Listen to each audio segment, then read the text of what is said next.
अस्सलामुअलैकुम उस्ताद मोहतरम।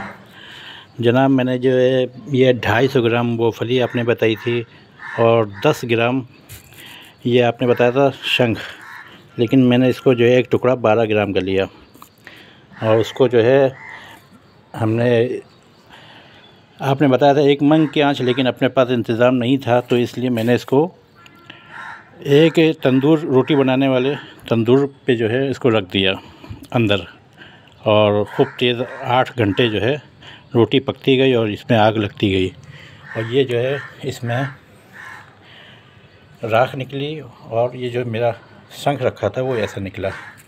तो इसको मैंने फिर तोड़ा तो ये हाथ से ही टूट गया, बहुत आसानी के साथ हाथ से ही टूट गया और खस्ता हो गया अल्हम्दुलिल्लाह।